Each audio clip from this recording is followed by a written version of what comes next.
예, 출석을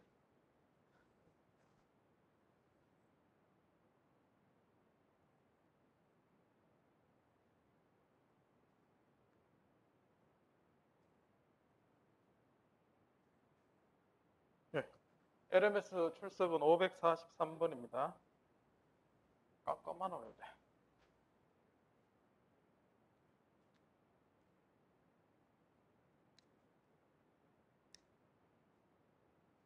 잘 보이나요?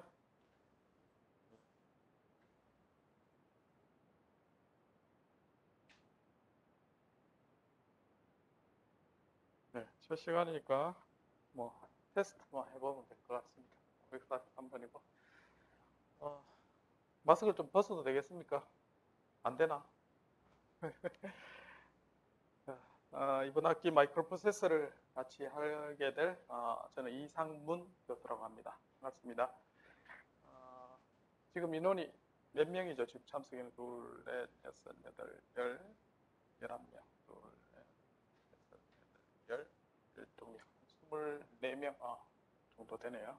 이 정도면 딱 적당한 것 같습니다.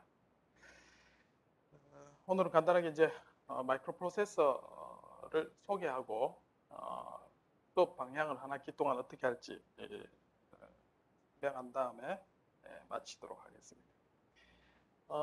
저는 이제 저희 전공이 7개 전공 중에 제어 전공에 속해 있고 어쨌든 제어 쪽 분야에 거의 20년 이상 계속 공부하고 있어서 여러분들한테 마이크로 프로세서뿐만 아니라 어쨌든 전장화 전반에서 마이크로 프로세서가 차지하는 위치, 그 다음에 이제 그 사이에 마이크로 프로세서 안에 내용뿐만 아니라 이제 그 위에 어떻게 응용되는지 이런 것들도 상당히 중요합니다. 그리고 이제 여러분들 2학년 때까지 배웠던 회로 이론이나 이런 쪽에 연결되는 그런 인터페이스 관계 이런 걸 이해해야지만 여러분이 이 과목의 중요성을 알 수가 있습니다. 그래서 이번 학기 여기를 배우게 되면 이제 여러분들 실제로 최근 뭐 지능 시스템 이런 것들을 설계하고 할 때 어떤 걸 더 배워야 되고 해야 될지 그런 것들을 가이드라인을 좀 제시할 수 있는 그렇게 수업을 진행하도록 하겠습니다.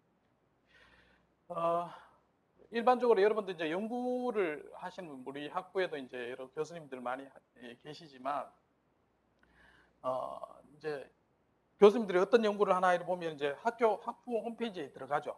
이제 그렇게 보고 그다음에 이제 연구실 홈페이지에 이렇게 해서 이제 거기에서 연구 활동들 이렇게 살펴볼 수 있지만 이제 일반적으로 외국에서 이렇게 보면 이분이 어떤 연구를 하고 이제 내용을 알 수 있는 이런 게 데이터베이스가 각자 이제 다 다르게 있었습니다. 이제 흔히들 많이 쓰는 데가 이제 구글 스칼라에 보면은 연구 내용들을 이렇게 정리가 돼 있는데 그런 내용들은 자동으로 이제 그런 것들이 이제 데이터가 업데이트 됩니다. 그래서 자기가 이제 동일 인물이 아님에도 불구하고 데이터가 막 업데이트 되고 그렇게 돼 있습니다. 근데 이제 공식적으로 이제 논문을 국제 저널에 이제 실리고 그 관리하는 사이트가 이제 클레드베이트 회사에서 사업으로 이제 퍼블런이라는 데서 통합이 됐습니다. 그래서 통합이 돼서 이쪽에 사이트에 대부분 정보들이 많이 모입니다. 그래서 여러분들이 만약에 이제 어떤 교수님이 이제 어떤 연구를 하는지 공식적인 그런 사이트를 보고 싶으면 해외도 물론 많이 있겠죠.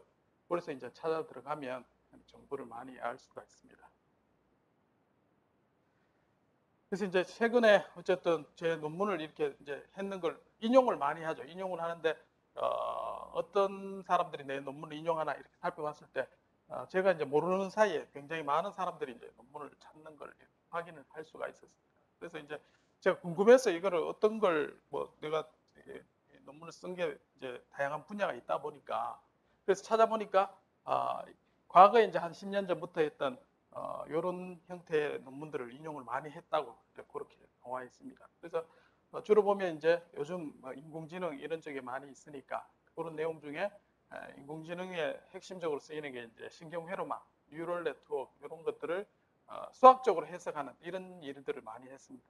그렇게 해서 그런 논문들이 인용이 많이 됐다는 걸 알 수 있었습니다. 그래서 이제 여러분들이 연구를 할 때도 지금 보면 취업이나 이런 것들이 굉장히 좀 쉽지는 않은 시대 상황이 됐습니다. 그러면 이제 여러분이 보면 흔히들 자기 자신을 이렇게 많이 고찰하죠. 내가 이제 어떻게 방향을 정하고 진로를 정해야 될지 그런 고민이 많은 그런 시기입니다.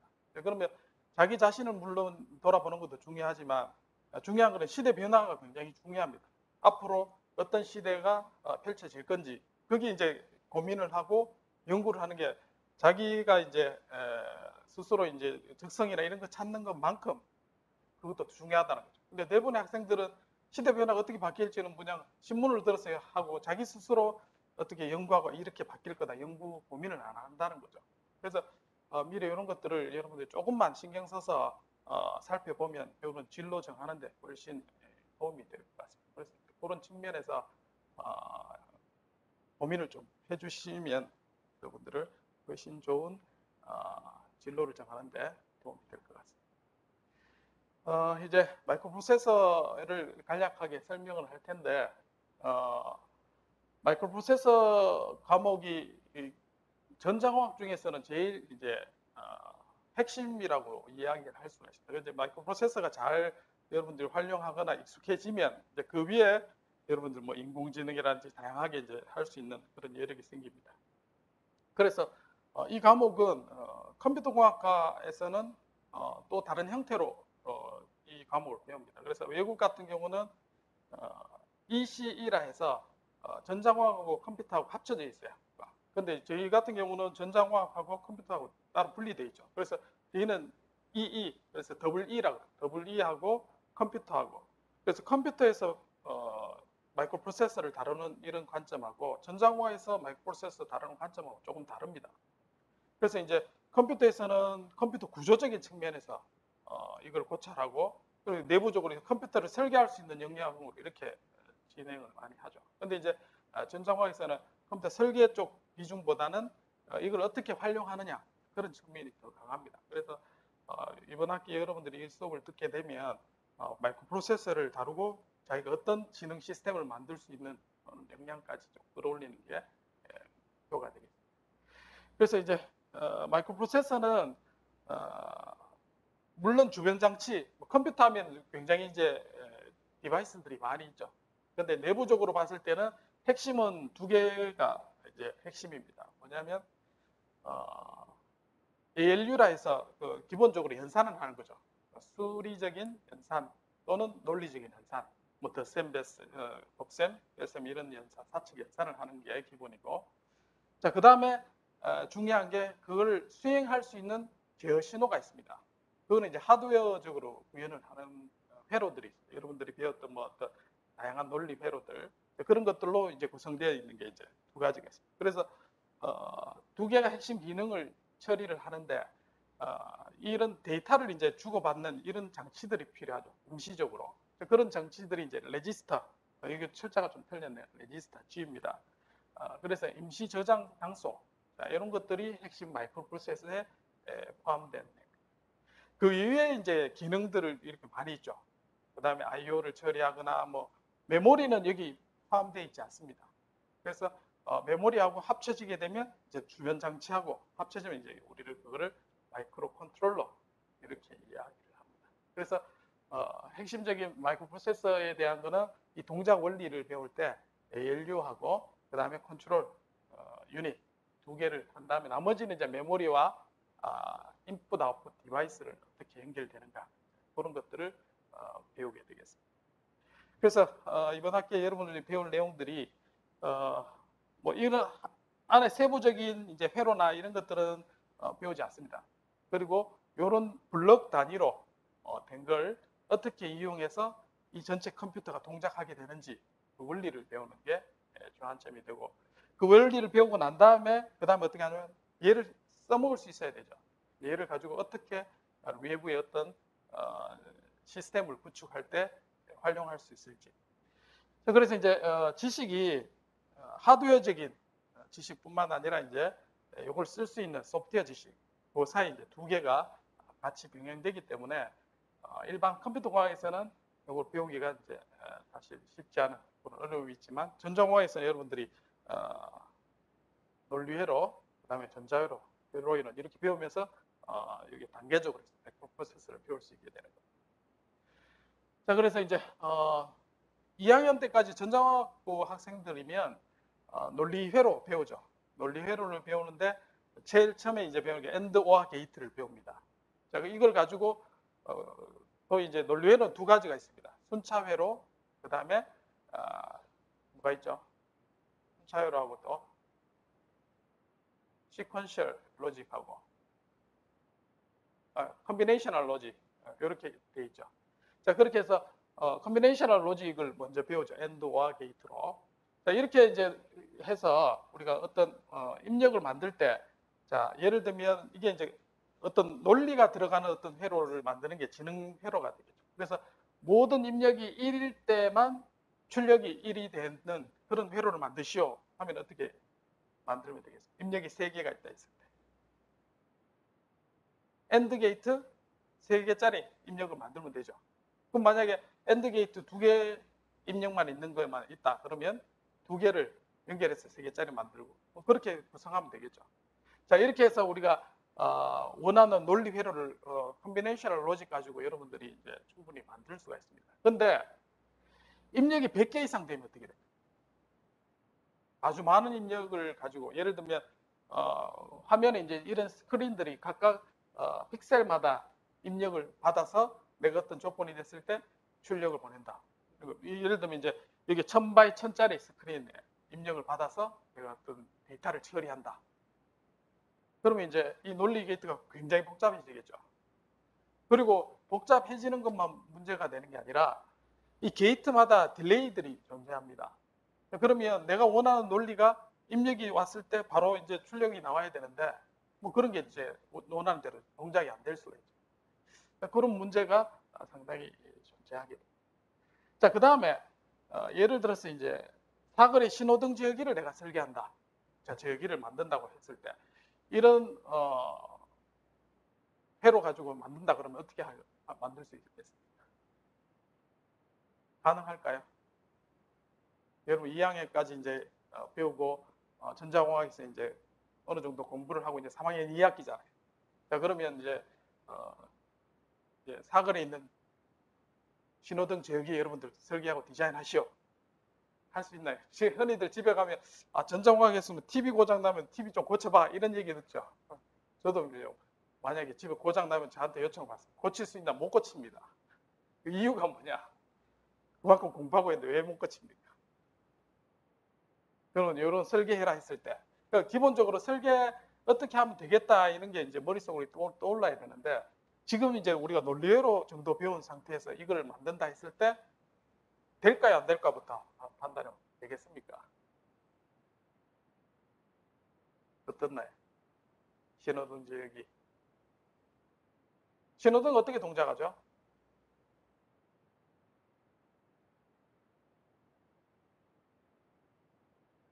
비대면 수업이 너무 익숙해서 이제 모니터 보고 있는 것처럼 그렇게 하고 있네요. 여기서 핵심은 이제 빨간불, 그 다음 파란불, 녹색 이렇게 바뀌죠. 그거를 우리는 뭐라고 하냐면 상태라고 합니다. 그러면 빨간불인 상태, 그 다음 노란불인 상태, 어떤 상태가 다음 상태로 바뀌죠. 사람도 마찬가지 이제 하루 일상생활을 보면 여러 가지 뭐 수업 듣는 상태, 그 다음에 뭐 밥 먹는 상태 이렇게 바뀌는 듯이 우리는 사람은 연속적으로 이렇게 바뀌지만 기계는 유한한 어떤 상태로 이렇게 계속 바뀌어요. 엘리베이터 마찬가지 똑같죠. 유한한 어떤 상태에서 뭐 1층, 2층 아니면 서 있는 상태, 이동하는 상태. 자, 이거를 표현하게 됩니다. 그래서 어떤 상태에 있으면 빨간색 상태에서 파란색 상태로 바뀌고 뭐 이렇게 이제 순차적으로 바뀌게 돼 있죠. 어떤 조건에 의해서. 맞습니까? 자, 근데 AND OR 컨비네이션 로직은 어떻습니까? 앞에도 설명했지만 입력이 들어오면 바로 이제 결과가 바로 바뀌게 되죠. 그럼 어떤 상태를 일시적으로 머물고 있다가 그 다음에 다음 상태로 하는 그런 디바이스가 분명히 필요하다는 게 느껴집니다. 맞죠? 그래서 이제 이런 얘기는 결국 이제 논리회로 때 여러분들이 시퀀셜 로직이 왜 필요한지 그런 것들을 설명하기 위해서 하는 겁니다. 이제 컴퓨터를 하려면 이런 게 이제 원래는 기본적으로 이해가 돼야지 컴퓨터가 동작하는 원리를 이해할 수가 있습니다. 자, 그래서 이제 여기에 있는 컨비네이셔널 로직은 우리가 얘기했던 입력이 들어오면 바로 출력으로 이어지는 이런 디바이스들이죠. 자, 거기에 반해서 어떤 상태를 저장하는 플립플랍이라는 거죠. 요거는 컴퓨터에서는 레지스터라고 이야기를 저장 장소. 플립플랍은 한 비트를 저장하는 디바이스가 돼요. 그래서 그 상태를 저장하고 다음 상태로 바꿀 수 있는 이런 컨비네이션 로직이 어떤 조건이 됐을 때 계속 바뀌고 그 신호등을 만들려면 이제 이런 형태로 만들어지는 거죠. 자, 컴퓨터도 마찬가지. CPU가 요 파이나이트 스테이트 머신을 기본 근간으로 가지고 있습니다. 자, 그래서 이제 어떤 상태를 저장하고 논리적인 어떤 연산이 됐을 때 다음 상태가 유한한 상태로 이제 계속 바뀌는 그런 형태로 구성이. 자, 그래서 이런 설계를 어떻게 하느냐? 뭐 여러분들 저 논리를 뭐 충분히 배운 학생들 같으면은 뭐 이렇게 설계하는 방법, 뭐 카르노 맵 그리고 이런 것들 했죠. 뭐 지금 우리는 이런 걸 하진 않습니다. 이렇게 해도 CPU 설계하시는 분들은 이런 걸 해야 돼요. 그런데 이제 이건 논리 어려식으로 배우는 거고 이런 걸 통해서 어떤 우리가 원하는 디바이스들을 만들 수가 있습니다. 자, 그래서 마이크로 프로세서 내부에는 두 가지로 이렇게 나눠집니다.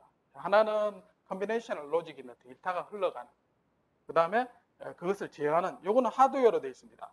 그래서 요거를 실제로 내부적으로 들여다볼 수는 없습니다. 컨트롤 유닛이라 해서 그 다음에 여기에 해당되는 ALU가 해당되겠죠. 그게 CPU는 두 개, ALU와 컨트롤 로직 두 개로 이어져 있는데 두 개가 이제 파이나이트 스테이트 머신으로 이렇게 동작하고 있습니다. 그래서 데이터베이스와 패스와 컨트롤 유닛이 어떤 상태가 돼서 끊임없이 어떤 상태로 변화하면서 동작하도록 그렇게 설계가 되어 있습니다. 결국은 우리가 설계하는 논리 회로의 연장이 이제 마이크로 프로세서가 될 텐데, 그래서 이제 다용도 맞는 기능을 가지는 이런 회로를 만들어 보자. 이렇게 시작된 게 이제 컴퓨터의 설계가. 그래서 기본적으로 ALU와 그러니까 수치적인 연산, 수학적인 연산과 논리적인 연산 그렇게 하는 유닛하고, 그 다음에 레지스터, 그 다음에 ALU, 그 다음에 여기 보면 컨트롤 유닛이 이제 디코더라는 디바이스가 있습니다. 그리고 나중에 배우겠지만 그 안에 또 이제 프로그래밍 카운팅하는 그런 디바이스들이 합쳐져서 이제 우리는 CPU하고 이야기를 합니다. 자, 교양을 들으면 이런 정도는 여러분들도 많이 들었을 겁니다. 그리고 이제 블록 다이어그램 이런 건 수도 없이 많이 봤겠죠. 고등학교 때. 그래서 핵심은 연산장치 ALU라는 장치하고 컨트롤 유닛 두 개가 이제 핵심이고, 자, 그 이외에 입력, 그 다음에 출력, 그 다음에 중요한 게 이제 메모리. 그래서 디바이스가 연결돼야지 하나의 컴퓨터로 구성을 할 수가 있다.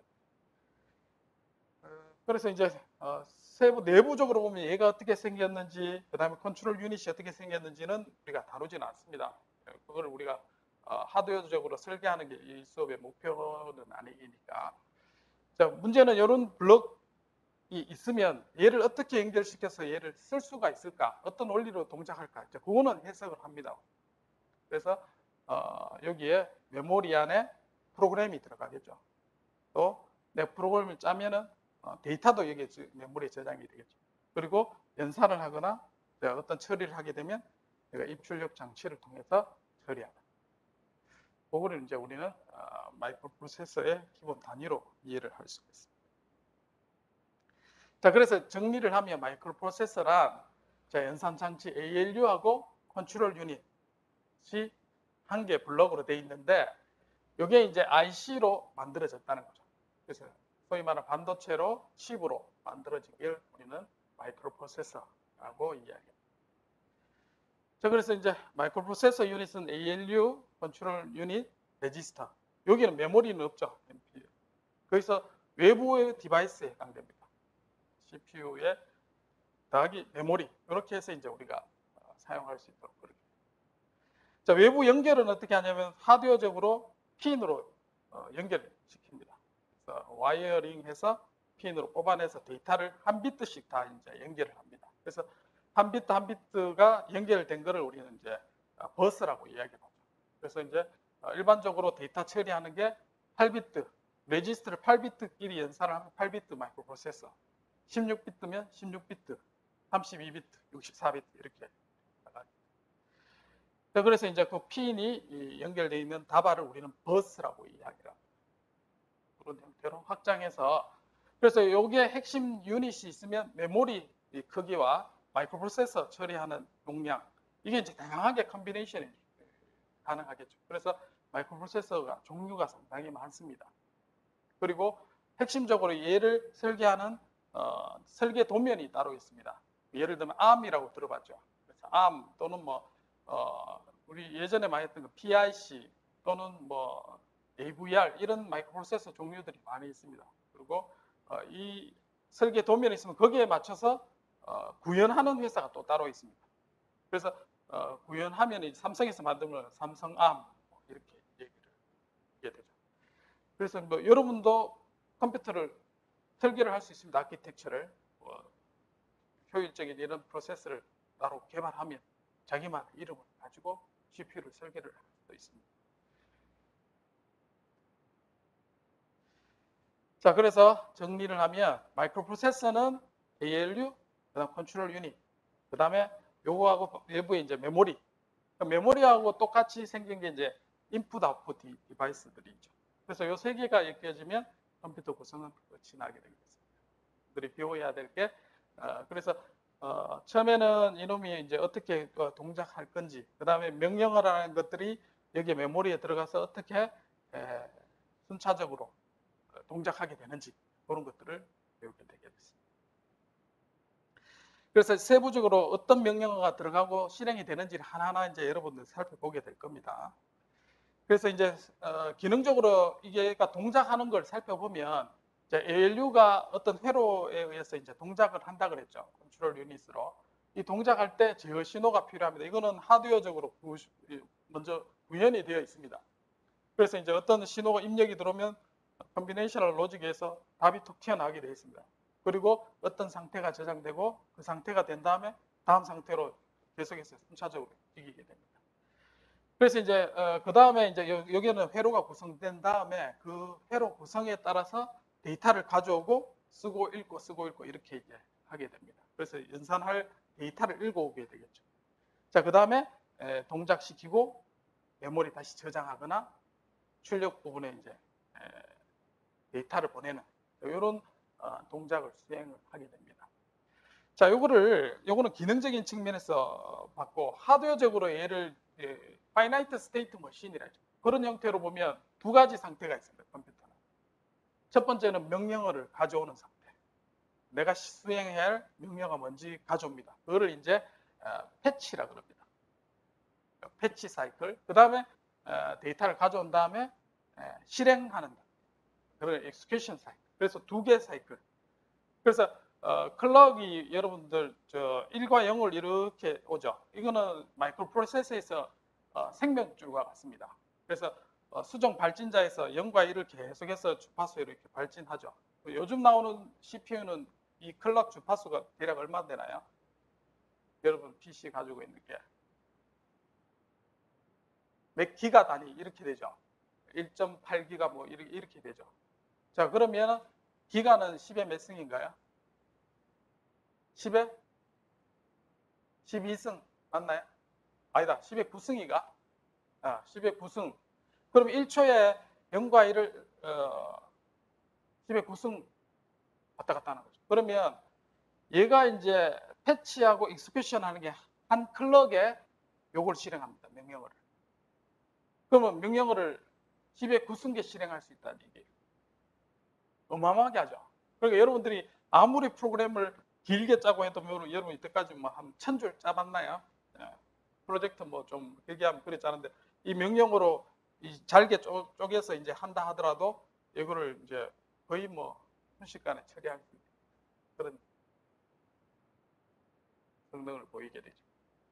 어쨌든 이렇게 동작을 하는 게 기본 동작입니다.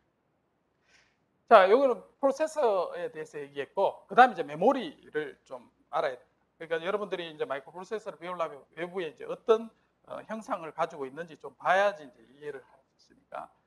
자, 기본적으로 한 개의 데이터는 Dretch라는 디바이스로 이제 저장을 하고 있습니다. 그래서 8비트 메모리다 하면 이 Dretch가 몇 개 있냐면 8비트면 8개가 있겠죠. 8개가 모여서 그 하나의 저장 공간을 이루고 있습니다.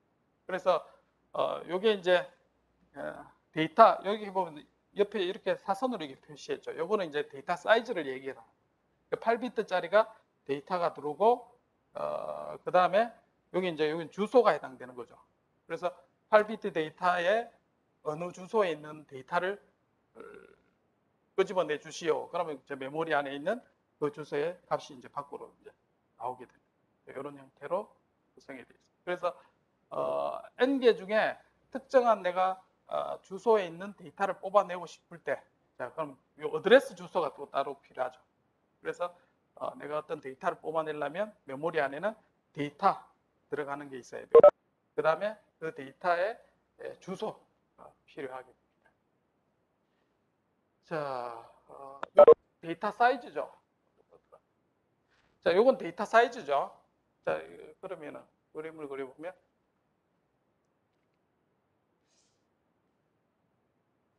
이게 이제 8비트. 그다음에 여기 있는 게 어드레스가 됩니다. 자, 그러면 어드레스 주소가 만약에 내가 4비트를 가지고 주소를 구분한다 하겠습니다. 그러면 용량이 어느 정도 될까요, 얘가? 주소를 나눌 수 있는 가지수가 4비트면 우물우물 하지 말고 대답을 좀 해주면 좋고, 어려우면 2비트. 자, 쉽게 1비트면 두 가지 구분할 수 있죠. 2비트면 네 가지, 4비트면 2의 4승 해서 16개의 저장 공간을 구분할 수 있습니다. 그리고 데이터 사이즈는 8비트. 이해됩니까? 예. 자, 이렇게 했을 때 내가 만약에 어드레스 주소가 이제 32비트를 쓴다. 그러면 2의 32승. 네. 자, 2의 10승은 얼마예요? 1024. 맞나요? 2의 20승은?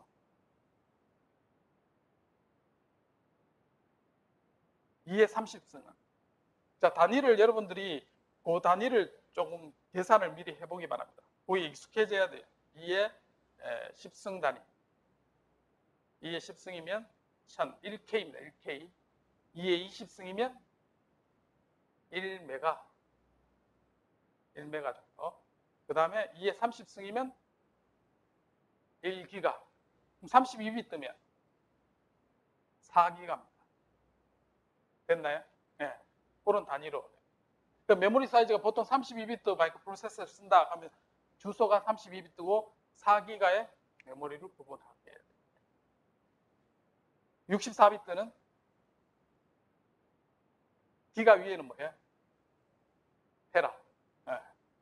그렇게 구분이 되는 거예요. 어쨌든 메모리를 그렇게 좀 알 필요가 있다. 메모리, 이게 메모리 나중에 CPU와 메모리를 연결해서 이제 메모리 맵이란 걸 그립니다. 그런 거를 할 때 설명을 하게 돼요. 자, 이 메모리 안에는 뭐가 들어가냐면 프로그램도 들어가고 데이터도 들어갑니다. 우리 안에. 저장하는 거는 일령의 데이터니까 이게 프로그램이 될 수도 있고 데이터도 될 수 있습니다. 자, 프로그램이라는 것은 하드웨어를 원하는 기능이 되도록 하는 제어 코드. 그러니까 1과 0으로 되어 있습니다. 8비트면 이 프로그램에 1010에서 8비트가 있는데 이게 실제로 하드웨어로 이렇게 연결이 되어 있습니다. 여기 보면 뭐 연결해서 AND, OR 막 이렇게 되어 있습니다. 그래서 명령이 딱 들어오면 이 하드웨어로 구현된 게 1과 0이 돼서 컨트롤 신호가 만들어집니다. 그게 이제 프로그래밍. 그리고 요게 이제 하나하나 단위가 명령어가 되는데 그 명령어 단위를 우리는 instruction set이라고. 그래서 마이크로프로세서 종류가 많다 했죠. 그러면 이 설계하는 사람이 핵심이 되는 하드웨어 그림을 그리는 토대가 되는 게 이제 instruction set, 명령어 집합을 나 이런 형태의 명령어를 셋을 집합을 가지고 컴퓨터를 만들겠다 하는 게 이제 결정입니다. 그래서 이런 단위 몇 개를 가지고 프로그램을 할 수 있습니다. 보통 이제 8비트 아주 심플한 거는 이 인스트럭션 셋이 한 30개 정도 안 되게 가지고 있습니다. 그걸 가지고 다양한 프로그램을 다 만들 수가 있어요. 그래서 이제 그거를 이제 30개 정도를 이렇게 하드웨어로 구현하는 회로만 만들어 놓으면 이게 컴퓨터가 되는 겁니다. 자, 그래서 이제 데이터라는 것은 연산에 필요한 값이고 계속적으로 이제 이 데이터는 변하는 값이 되겠습니다. 자, 그래서 프로그램과 데이터 차이를 여러분 알아야 되겠습니다. 자, 그 다음에 있는 게 이제 입출력이죠. 입출력은 외부 데이터를 받는 키보드라든지, 그 다음에 이제 출력은 모니터 이런 형태가 되고, 또는 프로세서에 연결된 게 뭐냐면 여러분들 제어를 한다면 뭐 LED를 키거나 끄는 뭐 그런 것들도 출력으로 볼 수가 있죠. 그래서 내부 메모리에 여기가 1인지 0인지 알고 싶으면 외부 아웃풋에 LED하고 연결시키면 1이면 불이 켜지고 꺼지고 이걸 확인할 수가 있어요. 자, 하드웨어적으로 입출력과 메모리가 차이가 있느냐? 자, CPU 입장에서는 여기 이제 CPU가 있다고. 여기에 메모리 또는 I/O 두 개가 연결이 되어 있죠. 세 개가 합쳐져야지 우리가 컴퓨터로 쓸 수 있다 했는데, 자, 그러면 CPU 입장에서 메모리와 입출력을 구분할 수 있을까요? 얘는 모릅니다. 얘가 메모리인지 I/O인지 알 수가 없습니다. 단지 뭐가 다르냐면 주소가 다를 뿐이에요. 자, 예를 들면 얘가 이제 메모리가 4비트로 구분할 수 있는 게 몇 가지라 했나요? 16가지. 얘도 4비트 하면 I/O가 몇 개 나눠져 있나요? 16가지. 그러면 두 개 이제 5비트면 얘 전체를 구분할 수 있죠. 그래서 앞에 숫자가 0, 그 다음에 0000부터 해서 0일 때 1111까지. 여기가 주소가 어떻게 돼요? 메모리. 그 다음에 앞에 1이면 1에서 0000부터 1에서부터 1111. 자, 이렇게 되어 있으면 여기 위에 거는 메모리, 여기는 I/O. 이렇게 구분하는 거죠. 그래서 이렇게 이제 메모리 영역을 이렇게 구분하는 건 메모리 맵이라고 하고, 어쨌든 I/O와 메모리는 CPU 입장에서는 동일하다. 그래서 주소로만 우리가, 그래서 지금 메모리 맵만 잘 보면 주소, 그 다음에 데이터 두 가지만, 선이 두 개가 따로 있는 걸 이제 그림이 좀 그려지죠. 그래서 CPU에서 핀이 뭐냐면 얘는 주소를 뽑아내는 핀, 그 다음에 데이터를 뽑아내는 핀. 자, 두 가지 버스가 필요합니다. 그 다음 또 하나 또 뭐가 필요할까요? 실제로 이렇게 해서 출력을 뽑아내는 컨트롤. 그래서 CPU는 신호가 3개 나옵니다. 주소, 데이터, 컨트롤 신호. 이 컨트롤 신호는 컨트롤 유닛이 안에 있다 있죠. 거기에 만들어내는 신호. 요것만 이해만 잘 하면, 그리고 외부하고 어떻게 연결되어 있는지 그것만 이해하면 되겠습니다.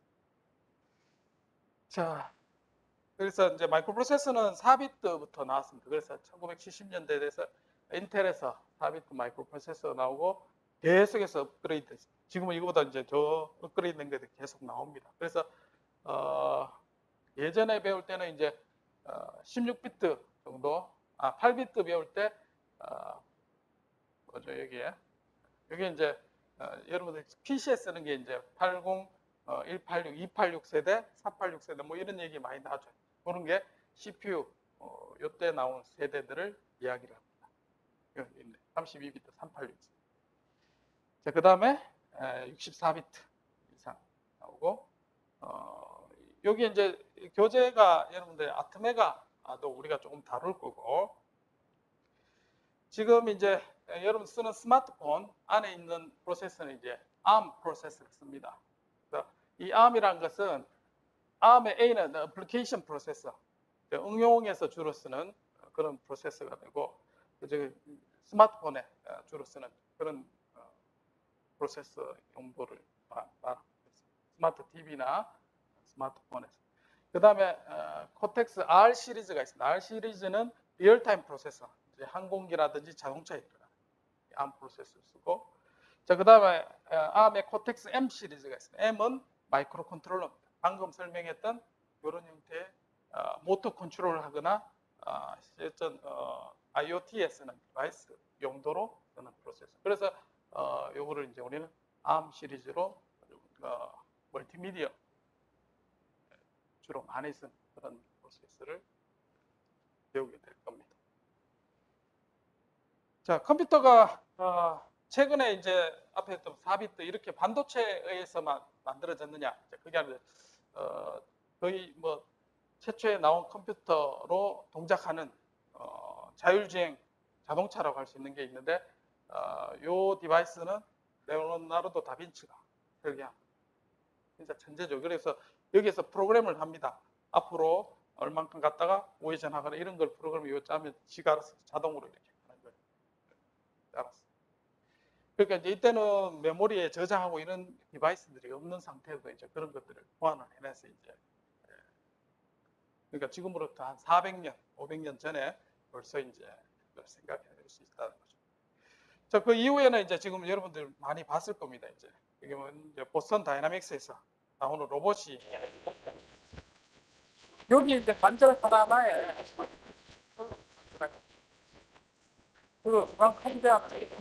컴퓨터 그런 게 이제 그때 통하면서 뭐 사람 정말도 테스트라에서 사람하고 거의 비슷한 모양의 테스트하고 있습니다. 하드웨어가 지금 어느 정도 많이 이제 발전했냐면 지금 이제 얼마 전 알파고 한참 이제 뭐 5년 된 이야기입니다. 그런데 알파고가 나오고 한 그 다음에 2017년 10월에 알파고 제로라는 걸 발표를 하고 두 달 뒤에 알파 제로라는 걸 발표를 했습니다. 이것도 몇 년 된 이야기죠. 그때 이제 CPU가 있고 그 다음에 그래픽 프로세싱 유닛에 GPU를 쓰죠. 그 다음에 이제 이 사람들이 발표했는 게 TPU, 텐서 프로세싱 하는 그러니까 수의 곱하기와 더하기를 이제 매트릭스 연산을 쉽게 해주는 그런 유닛입니다. 자, 그렇게 했을 때 학습을 이제 알파고가 했던 학습을 단 하루 만에 5,000개 했을 때 하루 만에 학습했는데 이걸 갖고 이제 CPU로 학습하면 5,600년 걸린다. 그리고 이제 GPU라면 135년 걸리는 거를 지금 프로세싱하는 DPU라는 걸 쓰면 이제 하루 만에 이렇게 한다고 그렇게 보고가 돼요. 자, 그리고 여러분 배우는 게 이제 지금 이 CPU를 배우는 게 그런 기본 원리를 이렇게 넘어가려면 이제 갈 길이 멉니다.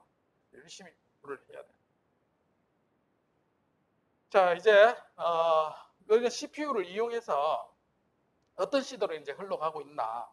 이제 보면 과거에는 이런 이제 마이크로 프로세서를 이용해서 센서를 이용하게 되겠죠. 그렇게 해서 이제 센서 중심의 자율 시스템, 뭐 자동화, 뭐 이런 형태로 개발되었다면 지금 현재는 어떠냐면 뭐 인공눈, 자연어 처리 이렇게 해서 이제 사람이 할 수 있는 이런 걸 기계가 대신할 수 있는 그런 인지, 판단, 기억 이제 그런 기능 우리가 판단하기 어려운 숨어 있는 정보까지 이제 기계가 알아낼 수 있는 그런 시대에 접어들었습니다. 자, 그 다음 시대는 뭐냐? 이런 마이크로 프로세서를 이용한다 그러면 이제 기계와 사람이 서로 상호작용하는 이런 시대까지 지향하고 있습니다. 그래서 이제 학습이나 이런 것들을 통해서 처리를 하게 되는데 지금은 여러분들 이제 마이크로 프로세서 가지고 뭐 프로그램 한 대로만 이렇게 하지만 그 프로그램을 조금만 더 발전시키면 이 CPU가 학습을 하면서 어떤 내가 변하는 환경에 대응하는 그런 것까지 만들어낼 수 있는 기술을 가질 수 있게 됩니다. 자, 그래서 앞에서 인텔에서 만들었던 8086 여기 이제 아주 초보적인 단계입니다. 기본적으로 앞에서 내가 뭐가 있었다 이제 ALU가 필요하다 했죠. ALU에다가 그 다음에 여기 보면 이건 어드레스를 만드는 중인가요? 자, 어쨌든 ALU를 연산을 하기 위해서는 메모리가 필요하죠. 그래서 데이터를 가져오는 레지스터. 자, 그래서 ALU를 통해서 어떤 연산을 하게 되고 이 버스를 통해서 데이터를 이제 컨트롤하고 여기는 이제 명령어를 저장하는 그런 디바이스로 이제 아키텍처가 구성이 되어 있습니다. 어쨌든 이런 아키텍처가 여러분 배우는 프로세스마다 조금씩 다릅니다. 그러나 앞에 설명했던 기본적인 CPU와 메모리 I/O 이런 형태로 구성이 되어 있는 것은 변함이 없습니다. 그래서 이제 이런 형태로 연결을 하는데 뭘로 연결하느냐? 버스라는 걸로 연결합니다. 버스라는 것은 한 비트 한 비트에서 어드레스 또는 데이터 컨트롤에 와이어링된 다발 그렇게 이해를 합니다. 그래서 이제 CPU 입장에서는 메모리로 액세스할지 I/O를 액세스해 주소를 가지고 액세스하겠죠. 그럼 뭘 가져오나요? 데이터를 가져오겠죠. 그 데이터를 가지고 다른 쪽에서 이동시키고. 그래서 원래 데이터를 좀 처리를 해서 다른 형태로 변형한 다음에 다른 데로 이동시키고. 그게 이제 계속해서 순환 처리하는 그런 형태가 마이크로 프로세서라고 할 수 있습니다. 자, 컴퓨터 같은 경우는 이게 확장되죠. 좀 더 복잡해 보이지만 버스에 연결되는 것 똑같습니다. 이런 키보드라든지 뭐 다른 디바이스들이 쭉 많이 달라붙죠. 여기 이제 기본 프로세서가 있고 메모리가 이제 더 확장되거나 해서 좀 더 큰 시스템으로 축될 수가 있습니다. 자, 이게 이제 마이크로 프로세서 이용해서 하는 게 이제 인베디드 시스템. 그러니까 인베디드 시스템은 뭐냐면 일반적으로 PC는 검용으로 쓰죠. 그러나 예를 들면 스마트폰 내가 통화용으로 전용으로 프로세서를 쓰고 싶다 하면 이제 특수 목적용으로 쓰는 걸 우리는 인베디드 시스템이라고 이야기를 합니다. 그래서 이제 여러 가지 형태의 인베디드 시스템을 여러분 졸업할 때쯤이면 여러분만의 어떤 인베디드 시스템 정도는 만들 수 있어야 됩니다. 자동차를 예를 들면 CPU가 몇 개 정도 들어가냐면 요즘 대략 50개 이상 들어갑니다. 좋은 자동차는 200개까지 들어갑니다. 그래서 이제 여기 보면 어댑티브 크루즈 컨트롤 하는데 CPU가 하나 들어가고, 자 엔진 컨트롤 하는데 CPU가 들어가고, 자 그 다음에 여기 보면 다양한 디바이스들이 굉장히 많이 들어가죠. 그래서 각각 이렇게 있는데 예를 들면 센서 같은 경우도 보면 센서를 쓰려면 프로세서 CPU가 있어야 됩니다. 그래서 이제 앞차가 이렇게 지나가면 뒤차가 뒤에 따라 붙으면 오른쪽에 센서에서 띠띠띠 하면서 알람을 울리죠. 그럼 이제 지나가면 앞에 센서가 띠띠띠 하고 알람을 울릴 겁니다. 자, 근데 자율주행이 되면 어떻게 되냐면 이런 각각의 CPU가 뒤에 오던 놈이 방금 지나가는 그 차야 하면서 알려줘야 되죠. 근데 지금은 그걸 알려주는 데 있나? 없습니다. 이제 그걸 통합해서 할 게 이제 자율주행에서 자동차에 있습니다. 그래서 CPU 여러분 프로세서 배운 다음에 그 위에서 이제 통합해서 관리하는 이런 것들까지 이제 고민을 좀 하는 시대가 옵니다. 옛날엔 여기까지만 배웠어요. 근데 지금은 더 앞서 나가서 이제 그 위에 어떻게 쓸 건가. 자, 프로세서는 인베디드에 들어간 프로세서는 다양하게 많습니다. 그래서 이제 인베디드 컨트롤러 여러분들 배울 겁니다. 마이크로 컨트롤러 있고, 그 다음에 DSP 신호 처리용으로 전용으로 쓰는 거. 그 다음에 GPU라는 그래픽 처리하는. 앞에 또 나온 게 이제 TPU 뭐 이런 것들도 나왔죠. 그다음 PLC 프로그램 할 수 있는 컨트롤러의 프로세스 다양하게 이제 종류가 많이 있습니다. 그래서 이제 일반적인 CPU 말고 인베디드용은 특수 목적용으로 이렇게 해서 아주 컴팩트하게 그런 용도로 사용이 되겠습니다. 그래서 이제 가격이 그렇게 비싸진 않습니다. 여러분 일반 시중에 가도 프로세서 사면은 아두이노라고 들어봤죠? 고등학교 때도 많이 해봤지만 그런 거 안에서 쉽게 사서 여러분들 어떤 디바이스는 충분히 만들 수가 있습니다. 그래서 여기 유튜브 들어가면 아두이노 뭐 10개 프로젝트 하면 아두이노 가지고 많이들 만들어 본 것 중에 이제 좀 획기적인 그런 10가지는 소개를 하는 데가 있습니다. 그래서 내가 이번 학기 배우면 이런 거 만들 수 있겠구나 이런 거 좀 목표를 가지고 학습을 하면 좋을 것 같아요. 자, 그래서 자 이번 학기 배우는 거는 이제 크게 기본적인 마이크로 프로세서 내부가 어떻게 동작하는지 이걸 배우고, 자 그다음에 이걸 배우려면 이제 안에 어떤 일이 일어나는지 그런 것들을 이제 다음 시간부터 이제 배우게 됩니다. 자, 전반적으로 이제 전자공학에서 이 마이크로 프로세서가 차지하는 영역은 이 정도입니다. 여기 보면 하드웨어 회로, 반도체 회로로 되어 있죠. 그리고 논리 회로와 앞에서 데이터 패스 컨트롤 이렇게 이제 하드웨어로 구현되어 있다. 이런 걸 배우는 게 논리 회로에서 디지털 서킷 디자인 여기서 배우는 내용이고, 자, 이 위에 올라가는 게 이제 인스트럭션 처리하고 I/O 처리하는 게 뭐냐면 인스트럭션 셋 아키텍처라는 게 있어요. 여기서 배우는 게 이제 마이크로 프로세서에서 배우는 거. 이게 이제 여러분들이 완벽하게 이해가 되면 이제 OS 레벨로 올라갑니다. 그래서 OS에서 마이크로 프로세서를 이용해서 어떤 프로그램을 할 수 있는지. 그래서 OS하고 하드웨어하고 사이에 인터페이스한 프로그램 짜는 거를 우리는 펌웨어라고 이야기를 합니다. 그래서 이제 마이크로 프로세서를 배우면 요 하드웨어를 직접 핸들링 할 수 있는 펌웨어 기술을 알게 되는 겁니다. 자, 그런 기술자들이 드뭅니다. 힘들어요. 그래서 이걸 프로그래밍 할 수 있는 사람은 유럽에 특히 가면 자기가 이거 좀 한다 그러면 일자리 구하는 건 아주 쉽습니다. 자, 그래서 배우는 건 어쨌든 기본적으로 어셈블리를 배울 겁니다. 그러니까 하드웨어를 움직일 수 있는 어셈블리 프로그램, 인스트럭션 셋을 하나하나 어떻게 이제 코딩해서 내가 원하는 프로그램을 짤 수 있을까, 그걸 배우고, 그 다음에 그걸 통합해서 C 프로그램으로 프로세서에 내가 원하는 인베드 시스템 설계하는 레벨까지 그렇게 배웁니다. 자, 교재는 여기 있는 이제 마이크로 컨트롤러 앤 인베드 시스템에서 이 책을 쓸 텐데, 내부적으로는 중간중간에 ARM 프로세서를 소개를 할 겁니다. 그래서 이제 기본적인 마이크로 프로세서 처음 이제 접하는 사람 입장에서부터 시작을 할 겁니다. 그래서 기본적으로 원리가 뭔지 이런 것들을 하고, 실제 요즘 쓰는 프로세서는 어떻게 이제 이거를 시뮬레이션해서 테스트 할지 보기까지 우리가 다루게 될 겁니다. 자, 이걸 원리를 좀 더 보려면 이런 원론적인 책들도 있습니다. 내용은 우리가 강의 자료 이런 내용도 포함해서 이제 설명을 하게 될 겁니다. 자, 그게 이제 두 가지입니다. 이번 학기 배우는 건 어떻게 프로세스가 동작하는지, 그 다음에 어떻게 이 프로세스를 이용해서 인베디드 시스템을 구성할지, 요거 두 가지를 해서, 그래서 어셈블리를 배우고 C 랭귀지를 배워서 이용하게 될 겁니다. 뭐 선행은 이런 거 알면 좋지만 몰라도 상관없습니다. 논리로에 대한 것들을 알면 이해를 훨씬 쉽게 할 수 있지만 학습하는 데는 전혀 문제가 없습니다. 대략적으로 이제 배우는 게 보면 인스트럭션 셋을 배우고, 그 다음에 컴퓨터에서 숫자를 표현하는 방법, 주로 이제 헥사를 씁니다. 헥사라는 거는 16진수죠. 0에서부터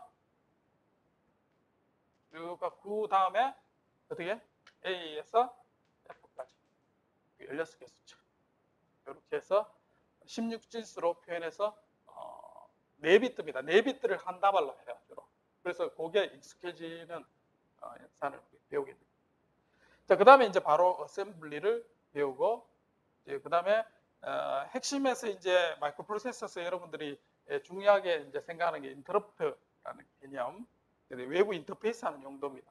그런 용도하고, 여긴 좀 빠졌는데 타이머라는 디바이스를 배우고, 그 다음에 마이크로 프로세서를 배우면 외부 통신하는 방법이 있겠죠. 그래서 시리얼 통신하고 아날로그 디바이스를 어떻게 연결하는지 그런 것까지 배우게 됩니다.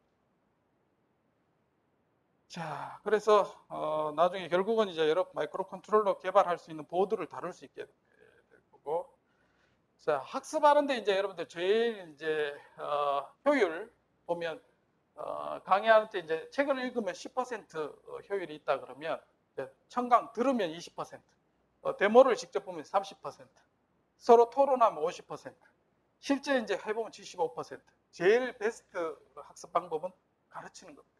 그래서 여러분 팀 활동하면서 이제 같이 해서 가르치는 기회가 있다 그러면 그건 제일 좋고, 그러지 못하지만 어쨌든 실제 할 수 있는 이런 것까지 한번, 요 정도 수강 인원이면 내가 개발 보드를 하나씩 줘서 체험할 수 있도록 그렇게 해볼. 그러니까 실험은 아니지만 여러분들 이제 경험을 해볼 수 있습니다. 상황에 따라 어떻게 될지는 조금 추후를 지켜보고 하도록 하겠습니다. 자, 강의 자료는 LMS에 올려놓고, 그 다음에 일정이라든지 뭐 갑작스러운 일이 생겨서 온라인으로 하게 된다든지 그런 것들은 LMS에 수시로 체크하면 되겠습니다. 출석 마찬가지, 그 다음에 리포트 제출도 LMS 통해서 제출하면 되겠습니다. 질의응답은 LMS 올리면 제가 실시간으로 체크가 안 돼요. 왔는지 잘 모르고 안 될 수 있으니까 질문 사항이나 이제 그 문의 사항이 있으면 이메일을 하면 바로 실시간으로 응답 대응을 할 수가 있습니다. 자, 지금 이 정도 수강이면 대면 수업으로 진행이 되고, 그 다음에 상황에 따라 웹엑스로 수업을 할 수도 있는데, 그때는 이제 교수 여기에 접속하면 되겠습니다. 그거는 상황이 되면 이제 미리 공지를 하겠습니다. 자, 평가는 출석 20%, 중간고사, 기말고사 30%, 홈워크인데 홈워크는 여러분들 어떤 앞에 쓰던 어셈블리어를 테스트 해보거나 여러분 이제 실제로 체험해 볼 수 있는 그런 걸 하게 될 겁니다. 그래서 큰 부담은 안 가고 시험 2번 해서 평가가 된다 생각하면 되겠습니다. 자, 그래서 뭐 그 교재가 있으면 여기에 있는 페이지를 좀 읽어오고 요 내용은 뭐냐면 앞에서 있던 마이크로 프로세서의 기본 구성 이런 얘기가 들어가 있습니다. 그래서 그리고 이런 걸 뭐 전혀 관련 없는 수업이 있다가 이제 이걸 들을 수 있을까 이제 그 걱정할 필요 없이 디지털에 대한 처음 어떤 비트 개념부터 해서 시작하게 되니까 이렇게 참여하면 되겠습니다. 혹시 수업 방식이나 이런 거에 대해서 질문이 있습니까?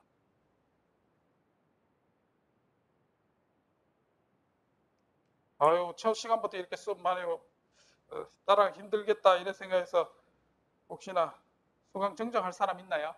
그게? 자, 지금 24명인데 출석 체크가 안 된 사람 있나요? 자, 출석 한번 불러볼게요. 안 된 사람 공태경, 김지현, 노신우 맞나요? 박민우, 박성근, 박재우, 정지훈, 표승만, 함승곤. 네. 자, 질문이 없으면 오늘 여기서 마치도록 하겠습니다. 수고했습니다.